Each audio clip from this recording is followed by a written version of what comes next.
Pessoal, tranquilo? Vamos começar então? Vamos tentar fazer isso?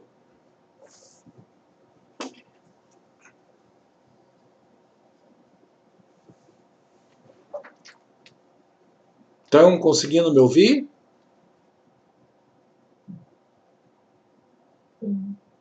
Tá funcionando ou não? Sim. Uhum. É? Então, qualquer coisa, me falem, reportem, comentem, qualquer problema. Essa é uma plataforma que eu ainda não usei. O Big lá está dando muito problema, né? Muita dificuldade. Eu tirei a minha câmera e coloquei para vocês acompanharem o meu monitor aqui para vocês verem a apresentaçãozinha. Tá funcionando? Estão vendo lá direito processual do trabalho? Sim? Sim, professor. Então, beleza. Podem ir conversando, vamos ver como é que a coisa vai funcionar, tá? Então, o que acontece? Na aula passada, nós falamos, não sei se vocês recordam, a gente falou da audiência no processo do... Não. Nós falamos da inicial no processo do trabalho, tá? Então, nós mencionamos uma série de coisas relacionadas ao processo do trabalho e falamos de como que seria a questão da inicial, no processo do trabalho, tratando dos requisitos, mencionamos algumas coisas relacionadas ao processo civil, que tem muito a ver com o nosso processo propriamente dito, tá? E daí hoje a gente vem, né, para tratar da sequência disso, da sequência lógica do andamento processual. O que nós vamos tratar então, pessoal? Primeira coisa, a primeira coisa que nós temos que começar a aula hoje. Primeiro, o sistema não está rodando legal. Tá? Então, eu estou fazendo isso porque é meu horário de aula, já está marcado, mas está tendo muita dificuldade. Tem muita gente que não está conseguindo acompanhar.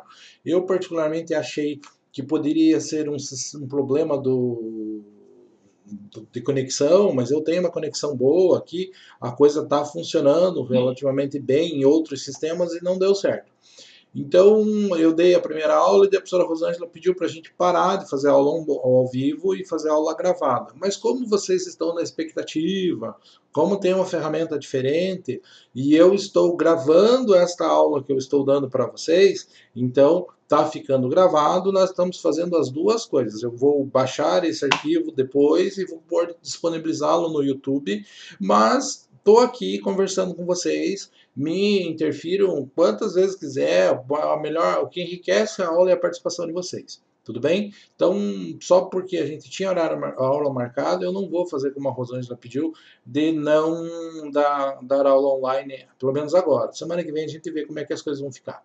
Tudo bem? Então, voltando para a matéria, pessoal, nós falamos de petição inicial. PI é uma abreviação de petição inicial. Nós falamos quais são os requisitos, o que tem que estar, falamos da importância dela, falamos que a petição inicial é muito importante porque é nela que está o pedido e que o pedido que traça os trilhos pelos quais o magistrado pode passar. Então, eu não posso deferir ou indeferir nada que não tenha sido necessariamente pedido na petição inicial. Então, eu preciso do pedido, eu preciso que conste claramente de lá os pedidos para que eu consiga, né, ter um processo judicial. O processo judicial não começa sozinho, ele precisa da provocação da parte para funcionar. Tá ok? Então, diante desta ideia, desta situação, tá, eu venho falar com vocês, né, e vamos dar sequência a isso. Então, para isso, pessoal, a gente pode imaginar que, como a petição inicial tem requisitos, o magistrado vai verificar esses requisitos. E verificando esses requisitos, verificando o processo como um todo, pode ser que ele entenda que a petição inicial não preenche os requisitos. A petição inicial ali tem problema, essa petição inicial não está correta, essa petição inicial aí está deixando a desejar. Então, se a petição deixa a desejar, existem algumas situações que vão possibilitar que ela seja indeferida. Ou seja, se a petição inicial não preenche os requisitos legais, ela pode ser indeferida, ela pode não ser aceita, ela pode não servir para dar início a um processo judicial. Tá? Então, vejam lá. O que é interessante falar é que no processo do trabalho, o juiz vai fazer esta análise apenas diretamente na audiência. Então ele não para antes, ele não tem a possibilidade de chegar e de olhar, ele não para analisar o seu gabinete, o processo, porque o primeiro contato que o magistrado vai ter com o processo é dentro de sala de audiência. Então, neste primeiro momento, a hora que chega a audiência de conciliação, é onde o magistrado vai analisar os requisitos da petição inicial. Não é assim no processo civil, é bem diferente a situação, tá? Qual é a regra? A regra é que, como nós estamos num processo que é informal, que é mais célere, que é oral, que tem uma série de princípios de economia processual, o que nós vamos dizer? Que o juiz deve tolerar estas situações, que ele deve analisar e verificar se a coisa está presente ou não, e se não tiver tudo certinho, ele deve dar uma oportunidade para que a parte corrija isso. Então está previsto no artigo 840 do Código de Processo Civil que o juiz deve, uma vez verificando que não estão presentes todos os requisitos da petição inicial, ele deve dar um prazo de 15 dias, que é o padrão, de 15 a 28 dias, para que verifique-se se aquela petição inicial preenche os requisitos legais ou não. Tá? Por que isso? Por conta dos princípios, né? O princípio da economia processual, melhor aproveitar um processo que a gente tem ali do que você entrar com um processo novo alguns dias depois. E pela instrumentalidade das formas, né? Ah, não está bem certinho do jeito que a gente imagina, mas vamos tentar acertar isso. Pessoal, estão me ouvindo? Está funcionando? Sim, também tá, professor. Tá indo Tá bem? legal. Tá indo bem? Tá legal? Tá dando para aproveitar? Então, que ótimo, né? Vamos dar sequência. Pode me interromper, tá? Se na sala de aula normal a gente já tem dúvida se vocês estão conseguindo acompanhar, imagine aqui, tá? Que eu não vejo nada, tá? Então, princípios que levam para esse raciocínio. Que mais, pessoal? Por mais que eu tenha esse princípio, que eu tenha essa regra e que eu tenha parta da consciência de que no processo do trabalho a coisa funciona um pouquinho diferente, é mais informal do que no processo civil, deixando bem claro esta ideia, pessoal, uma súmula do Tribunal Superior do Trabalho. Para vocês terem ideia, vamos assim mencionar o que é uma súmula, pessoal. Tá?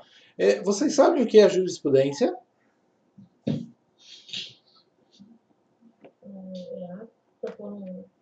Foram repetidos diversas vezes. Então a gente diz assim, que jurisprudência é a decisão reiterada dos tribunais. Ou seja, eu tenho um processo, daí aparece um processo igual, daí eu vejo, aquele anterior lá foi julgado desse jeito. Então aquele que é anterior é jurisprudência, sabe? E quem que é interessante fazer jurisprudência? Eu estou aqui no Paraná, é interessante para mim acompanhar como é que está a jurisprudência do Tribunal do Paraná.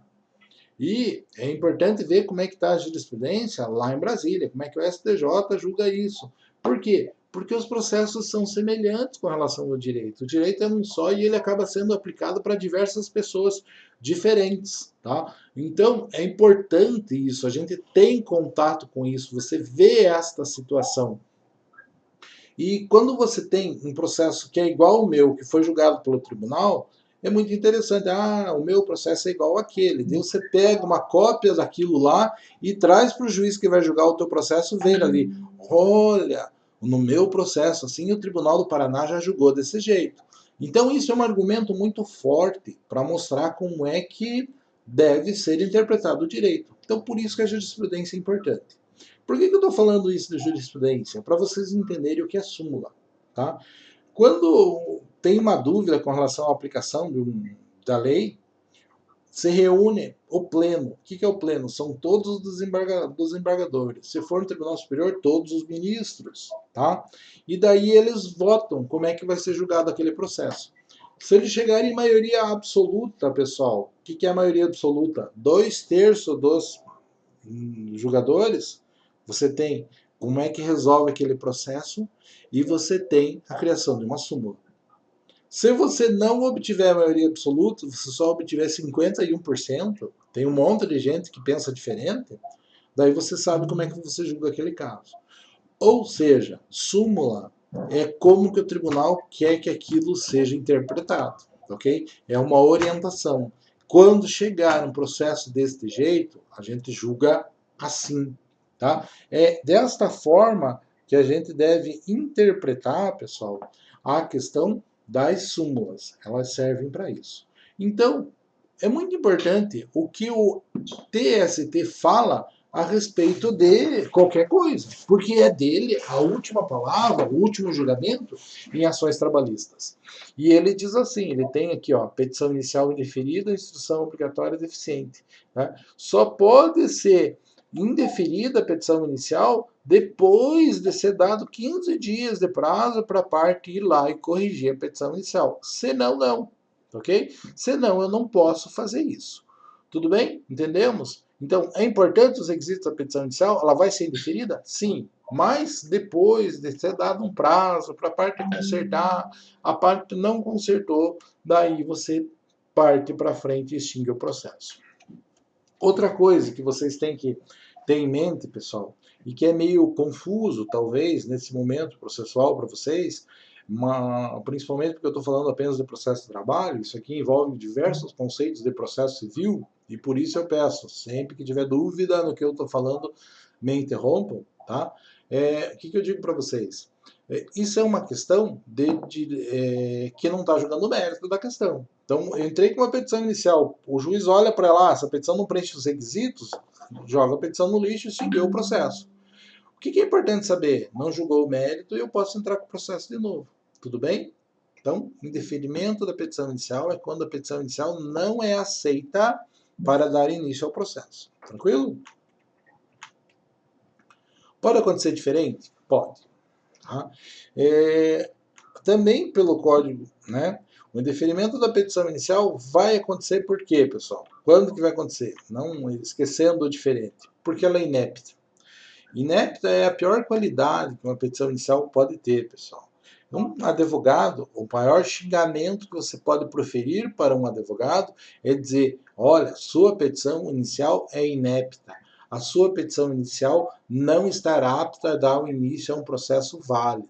Isso que é a petição inicial. Então, quando que o juiz indefere a petição inicial? Quando ele vê que é inepta.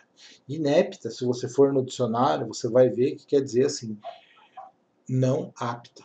Não apta ao quê? A começar um processo. É aquela petição que não serve para o fim ao qual ela se destina. Tá? Normalmente nós vamos dizer, está lá no parágrafo 1º do 330 do Código de Processo Civil. É inepta quando pede o negócio e não dá a causa de pedir, não explica o porquê que está pedindo.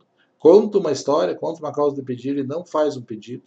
Quando dá a narração da história não é lógico o negócio, quando tem pedido incompatível entre si, ou quando faz pedido genérico.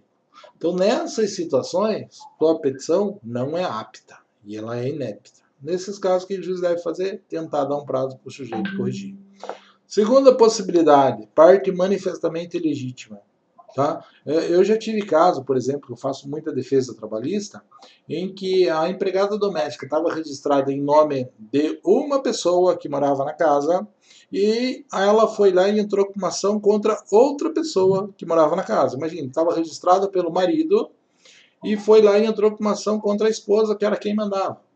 O que aconteceu? Parte manifestamente legítima. Tem um contrato anotado na CTPS com uma pessoa, ela entra com a reclamatória trabalhista contra a outra e não explica o porquê. Então, parte manifestamente legítima. A petição inicial não vai ser aceita. Tá? E carência de interesse processual. O que é interesse, pessoal? Interesse é uma das condições da ação que sempre, legitimidade e interesse são as duas condições da ação. Legitimidade é o que me liga ao litígio. Né? E interesse é qual vantagem eu tenho por meio daquela discussão processual. Então, eu preciso ter aquela discussão processual para chegar ao fim de alguma coisa. Qual é a vantagem que eu vou ter com isso? Qual é o benefício que o processo judicial me traz? O que eu uso para justificar a movimentação do sistema judiciário? Então, tem que ter isso, claro, senão eu não tenho condições se eu não demonstrar isso na minha petição, eu não posso dar continuidade ao processo. Tudo bem? Por final, pessoal, a gente não cumprir as determinações do artigo 106 e 301 do Código do Processo Civil, que é O advogado, colocar seu endereço, onde vai ser intimado, a parte fazer a mesma coisa, tal. Coisas simples, assim, formais com relação ao processo. Tudo bem? Entenderam isso, pessoal? Acho que eu estou falando isso, mas vocês vão ter que tratar tudo lá com o Emerson também, tá? Tem uma outra situação, pessoal, que daí não é indeferimento da petição inicial. Daí é improcedência liminar do pedido. Qual é a diferença, pessoal? Quando eu falo do indeferimento da petição inicial, eu olho para a petição inicial e digo assim: sua petição inicial é porca, sua petição inicial não presta, não funciona, não diz o mínimo que deveria dizer. Tá? Isso é indeferimento da petição inicial. Não aceita o processo. O que o cara pode fazer? Ele pega o processo, vai lá e corrige e faz de novo. Daí nós temos, com base no Código de 2015 de Processo Civil, surgiu uma outra figura, que é a improcedência liminar do pedido. Liminar é prévio, rápido, sumário, né? Improcedência, o juiz pega o processo, analisa e diz assim: não, isso aqui que ele está pedindo, ele não tem direito, é improcedente. Tá? Antes de falar com qualquer outra pessoa, antes de fazer qualquer coisa. Ele não está olhando para a petição e dizendo a petição está errada. Ele está simplesmente dizendo você não tem direito ao que você está pleiteando. Tudo bem? Então, isso é improcedência liminar. Qual é a diferença? Em deferimento da petição inicial, você pode ir lá, pegar e fazer outro. Faz outra. Quando eu estou falando de improcedência liminar do pedido, você não pode fazer outra. Você não tem esta possibilidade, porque o juiz está julgando o mérito da questão. Quando que pode, pessoal, isso aí, aplicar o 332 do Código de Processo Civil? Segundo a Instrução Normativa 36 do TST, eu posso fazer isso, tá? Quando tem súmula, quando tem recurso repetitivo, quando tem demanda repetitiva julgada daquele jeito, ou quando tem súmula no tribunal local. Ou seja, o processo já tem nos tribunais julgado um entendimento pacífico de como que vai ser aquele processo e o cara entrou pedindo diferente. Não, o cara entra pedindo uma coisa, já tem súmula no Supremo dizendo que aquilo não dá direito a nada. O que o juiz pode fazer? O juiz de primeiro grau olha para o processo e diz: não, mas ele está pedindo um negócio que o Supremo falou que não cabe. Então eu aplico a decisão do Supremo aqui, extingo o processo dele, digo que ele não tem direito e já julgo de imediato. Então isso é improcedência liminar. Tranquilo? Duas coisas diferentes que podem acontecer quando você entra com o processo. Entenderam, pessoal? Vocês conseguem me dizer que sim ou que não? Senhor, então a improcedência liminar ela tem a ver com a causa de pedir. Isso, tem a ver com o mérito da causa. Mérito da causa, ok. Obrigado. Quando eu falo mérito da causa, eu vou envolver as causas de pedir. Quais são as causas de pedir? Pode ser de direito ou de fato. Ou porque aconteceu uma coisa, eu trabalhei, fato. Fiz hora extra, é fato. É por uma questão de direito, porque quem trabalhar naquilo tem direito a uma insalubridade criada por lei, não sei onde, tal. Isso é uma questão de causa de pedir jurídica. Tanto faz.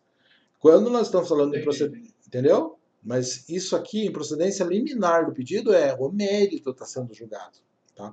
Quando eu falo em deferimento da petição inicial, eu nem olhei o mérito, eu nem sei se você tem direito ou não. Eu estou dizendo que a tua petição inicial está errada.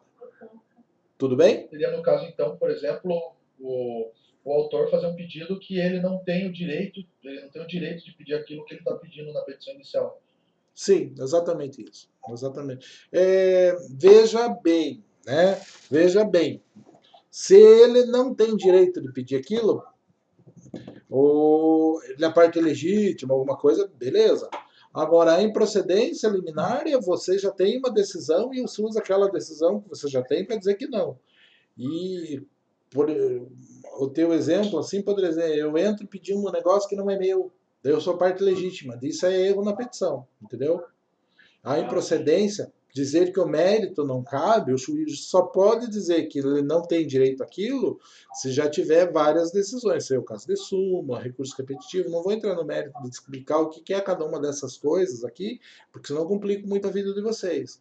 Mas para dar improcedência liminar, dizer o sujeito não tem direito àquilo, ele precisa que já tenha sido decidido em algum lugar aquela matéria, tá?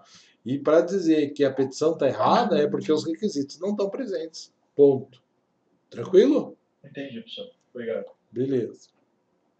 Essa plataforma, para mim, pelo menos, está parecendo ser mais fluida, né, pessoal? Vamos ver.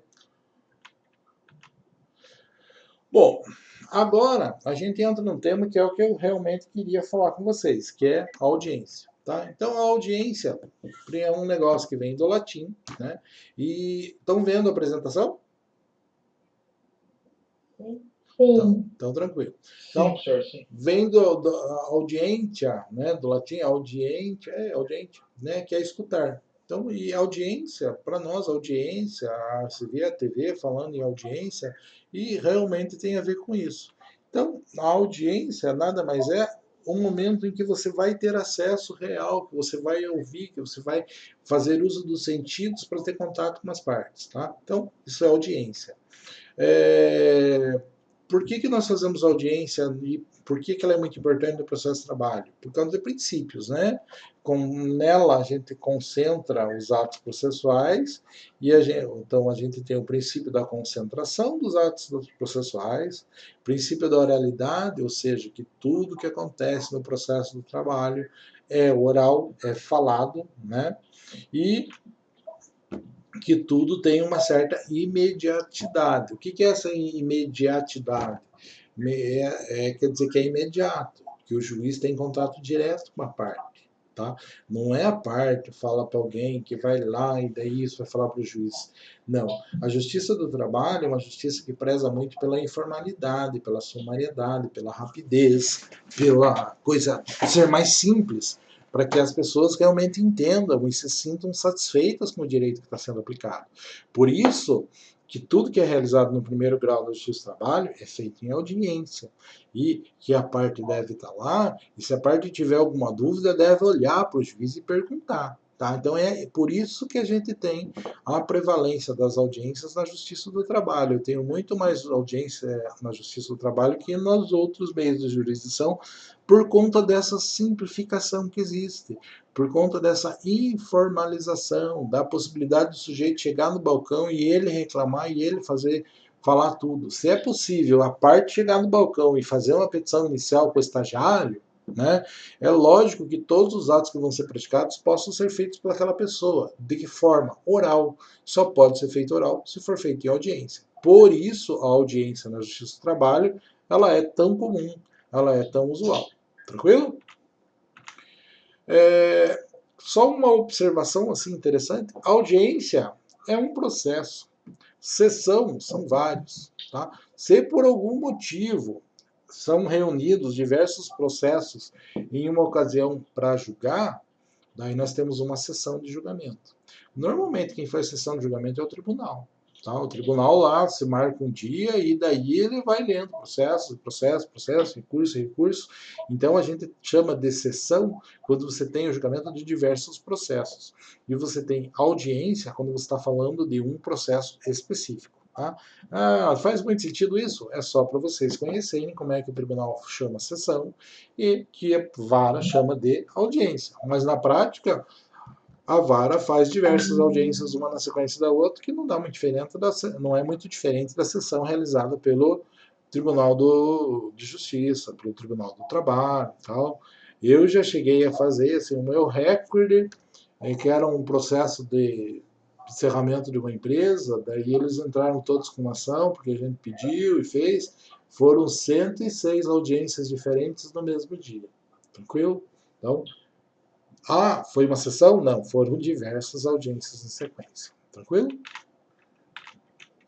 Aspectos gerais. Primeiro, a audiência pode ser gravada? Pode. Tá? Particularmente, o Código de Processo Civil regulamenta isso, diz que pode ser utilizado qualquer meio para a documentação disso. Tá? Hoje está sendo muito utilizado a audiência gravada, quem começou usando isso foi a Justiça Federal, daí veio para a Justiça Comum, de alguma forma, e a Justiça do Trabalho também usa. Tá? Funciona, pessoal? É legal? Puxa, funciona na hora de fazer. Particularmente é muito pior na hora de você trabalhar, por quê? Porque você tem que ficar lá, olhando o videozinho, volta, ó, mas ele falou isso no minuto tal, do arquivo tal, da conversa tal, que está juntado no movimento tal. É muito pior, dá muito mais trabalho do que aquele termo que era todo escrito, que você pegava o processo, dava uma folhada e dizia assim, nas folhas tais, parágrafo tal, ele falou isso. Tá? Quando era digital, o índice ia lá, copiava e colava, ia fazendo tudo, ficava maravilhoso, super fácil de fazer. Agora não. Gravado é fácil de fazer a audiência. É horrível manejar o processo depois. Mas pode ser feito? Pode. São públicas? Sim. Via de regra, as audiências da Justiça do Trabalho são públicas. Absoluto? Não. Eventualmente, a gente pode ter alguma coisa que vá contra o decoro de alguém, que vá contra o interesse da parte, algumas coisas assim que envolvem menores, envolvem situações aonde não precisa ser público, não deve ser público. Vamos pensar, por exemplo, na justiça comum, as ações de família não são públicas, né? Então, se ela. Por quê? Porque não é interessante para todo mundo saber por que, que o João está se divorciando da Maria. E assim por diante. Ou porque envolve menor, porque envolve coisa. Então, nem tudo é interessante. Às vezes eu torno público alguma coisa e aquilo vai dificultar a aplicação do direito. Tá? Eu já tive um processo criminal, por exemplo, em que eu fui lá ver o processo do meu cliente e o meu cliente não pôde ver porque tinha sido decretado segredo de justiça. Né? Tive que ficar louco na vara criminal para os caras me mostrarem porque era um direito meu. Então, pode não ser público? Pode. Agora, a regra é que é apenas um direito laboral onde alguém não pagou algo para alguém. E isso não tem motivo de não ser público, tá? O Código de Processo Civil diz lá, os atos processuais são públicos, todavia tramitam em segredo de justiça os processos, né, que exigem interesse público ou social, que contêm dados protegidos ao direito de intimidade, né, que versem sobre arbitragem é aquele meio alternativo de solução de controvérsias, que pode ser sigiloso, né? Então, basicamente, nestas situações pode haver sigilo. Se pode haver sigilo no processo judicial, do modo geral, claro que o processo do trabalho também se submete a essas regras. Procedimento e regras do processo trabalhista. O termo é enorme para dizer uma coisa simples, né? Como que eu vou designar a audiência? Oi, tudo bem? Quem chegou aí? Estão me ouvindo bem? Deu certo? Seja bem-vinda. Pessoal, vejam lá.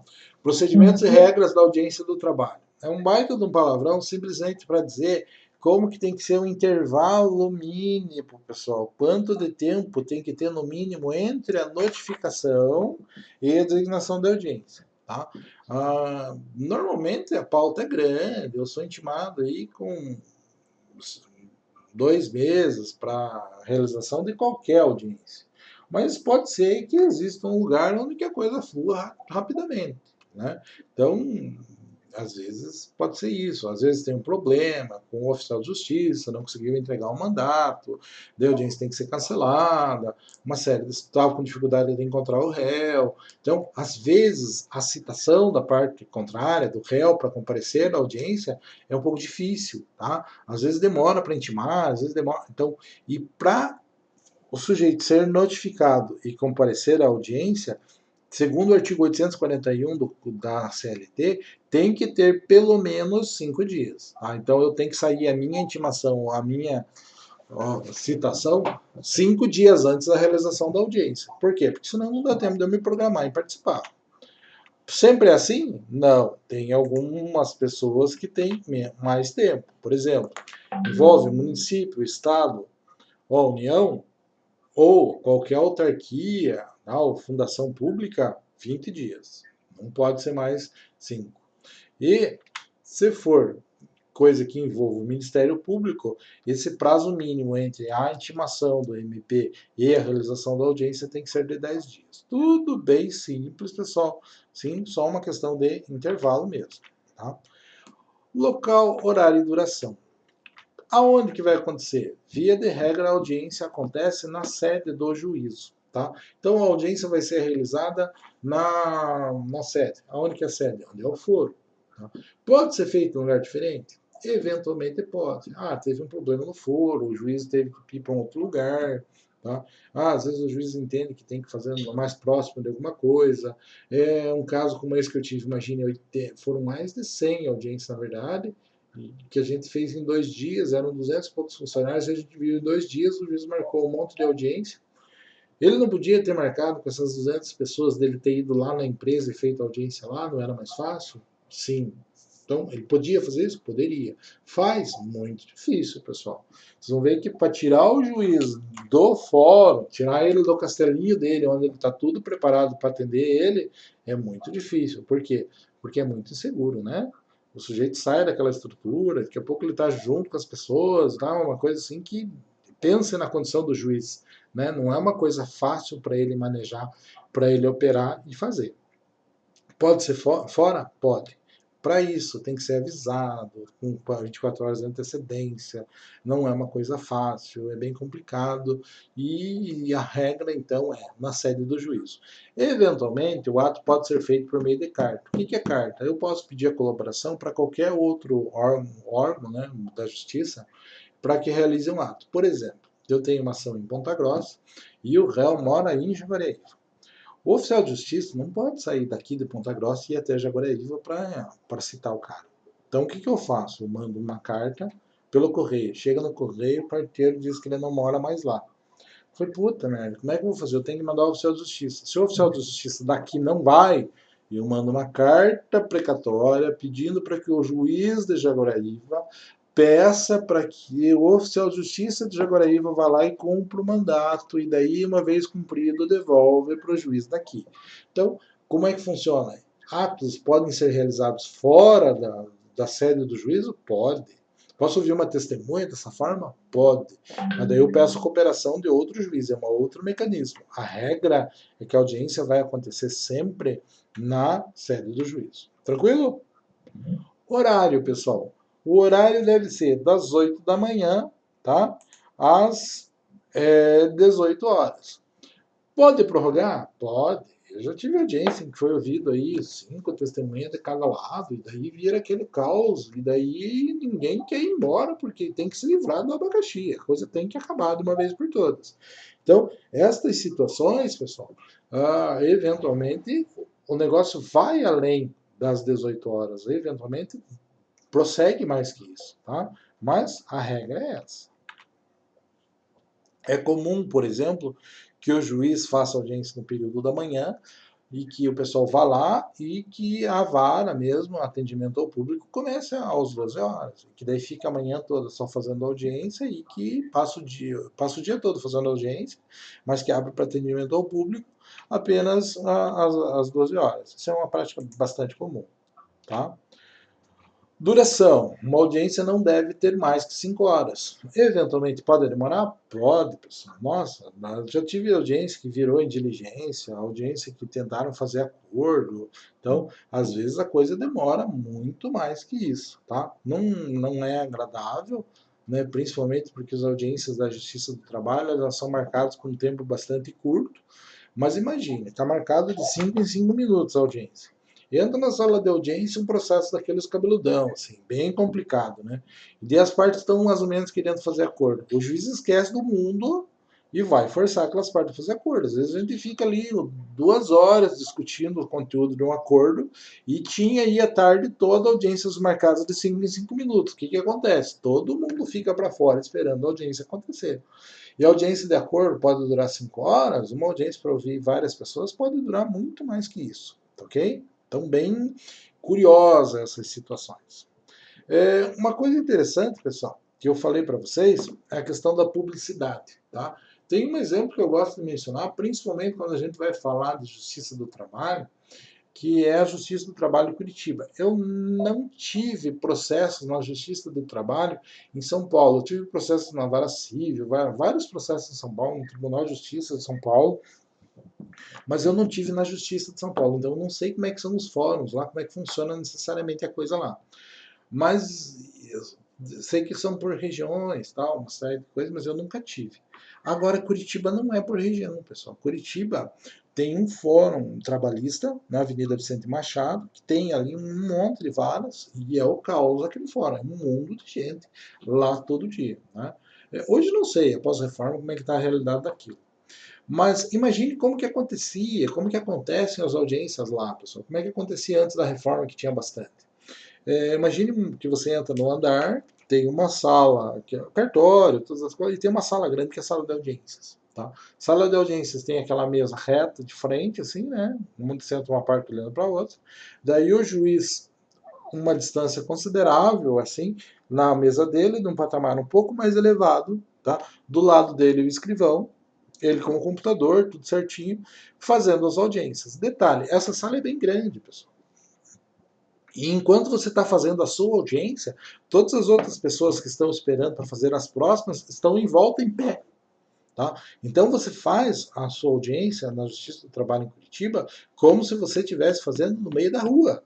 Tá? Claro, está todo mundo sabendo que é o juiz que julga e que manda prender, está todo mundo quietinho e os advogados estão em volta da mesa, de braço cruzado, vendo o que você está fazendo na sua audiência. Então é um baita de um teste de segurança, assim, de tranquilidade. Se você não tem a noção de que isso vai acontecer, a hora que você chega lá, você tem um treco. O advogado que nunca passou por essa situação tem bastante dificuldade de passar por isso lá. Claro, depois que faz uma ou duas, você acostuma. Mas é interessante ver a forma com que as audiências trabalhistas acontecem, por conta de serem públicas e por conta de ter tanta gente acompanhando lá. Tranquilo? Só uma curiosidade, assim, que vale a pena ser comentada. Então, tudo bem?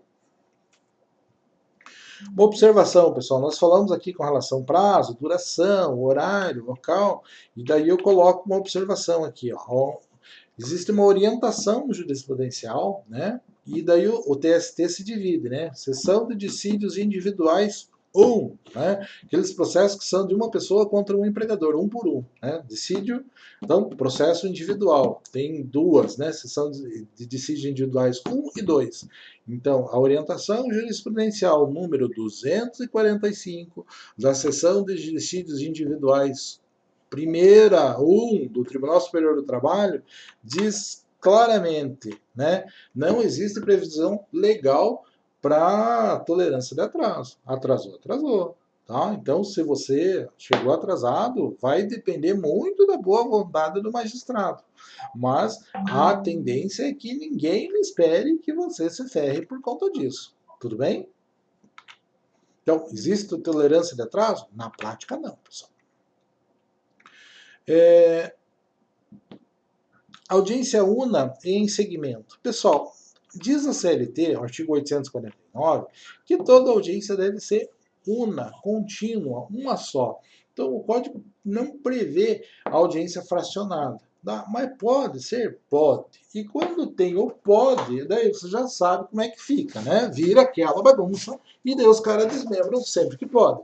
De modo que, quando criaram o procedimento sumário, né, na Justiça do Trabalho, o procedimento sumaríssimo ele não pode ser desmembrado. A audiência tem que ser una mesmo, né? Porque a previsão legal, a ideia de quando criou a CLT é que a audiência fosse una. O que é una?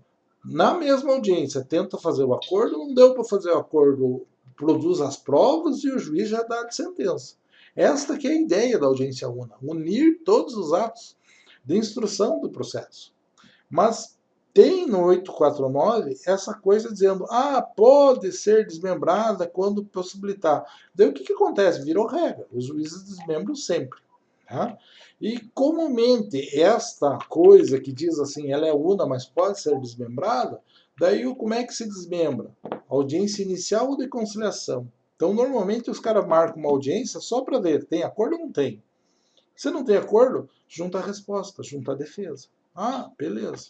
Primeiro mecanismo que você faz. A lei prevê que seja feito dessa forma, pessoal? Não. A prática diz isso. O magistrado, depende de como o magistrado quer fazer. Tem magistrado que só faz audiência una. Tem magistrado que marca audiência de conciliação e depois audiência de instrução.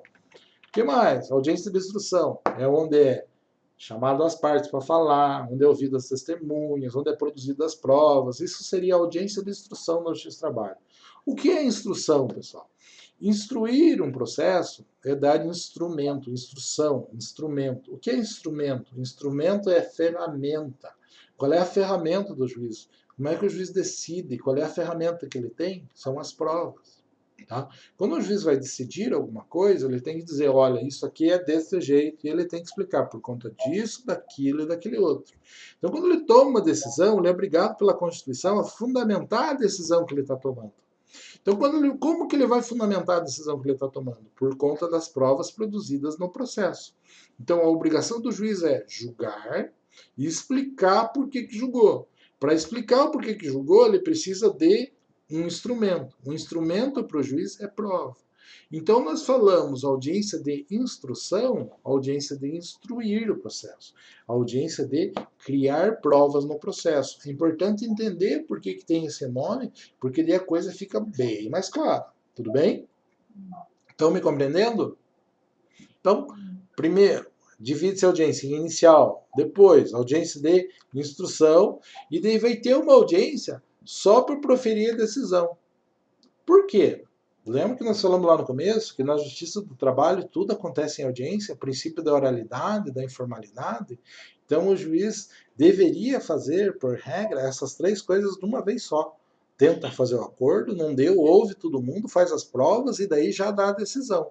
Ah, não faz desse jeito, desmembra? Beleza, pode desmembrar. Mas tem uma regra que diz, tudo é feito em audiência. Então, até para dar sentença, o juiz tem que marcar audiência. Que é uma coisa ridícula, pessoal.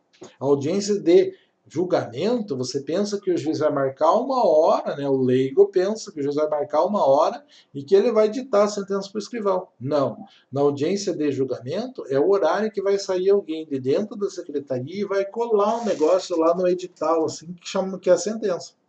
É isso que acontece. Ah, não tem audiência, não é pregado das partes? Não. É o horário em que vai sair a decisão. Tudo bem? E, professor, diga. Essa audiência de julgamento, ela é publicada também ou é só colocada só colada lá no... Veja bem, os atos são todos orais presenciais, tá? Então, quando você vai é marcada a audiência de conciliação, na audiência de conciliação já é designado o dia da audiência de instrução. Na audiência de instrução já é designado no termo o dia da audiência de julgamento. Tranquilo? Então, funciona dessa forma. Pelo menos deveria funcionar dessa forma. Bem, na verdade, tinha que ser feito tudo de uma vez só. Como os caras não conseguem fazer, eles desmembram. Tá? E quando eles desmembram... Sim, aí... só que eu queria saber se é publicado virtualmente isso também. Teoricamente, todos os processos são eletrônicos e tudo fica lá, mas não é publicado. Se teve audiência de conciliação, na audiência de conciliação foram as partes saem intimadas da data da audiência de instrução. Ok? Vai ser publicação disso? Não vai. Por quê? Porque as partes saíram intimadas da audiência que estava antes. Tá? Ah, você veio na audiência de instrução e julgamento. O juiz olha lá na pauta dele. Ó, daqui 2 meses tal, é audiência de julgamento. É a data em que vai ser publicado a sentença. Ok? Isso sai no Diário Oficial? Não, não sai. Sai na ata da audiência que você estava presente. Se der alguma merda e não dê para fazer audiência no dia que foi designado na ata da audiência, daí sim, daí sai um despacho publicado no Diário Oficial que você tem acesso a isso. Tá? Obrigado, professor. Por nada.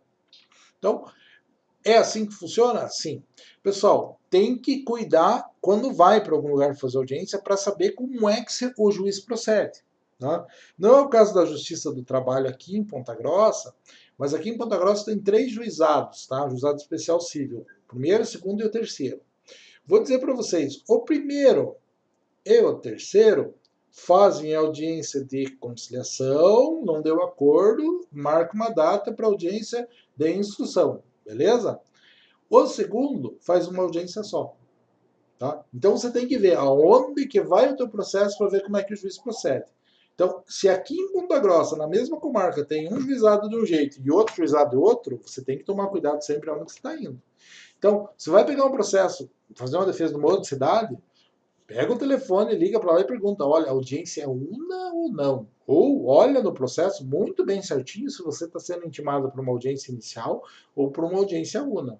Porque você tem que saber o que você vai fazer nela para saber como que você vai se preparar. Você tem que levar testemunhas, você tem que levar provas, como é que vai acontecer. Então, muito cuidado com relação a isso. A regra é que ela seja una, mas como existe a possibilidade de desmembramento, sempre é um risco e você não pode correr risco. Tudo bem?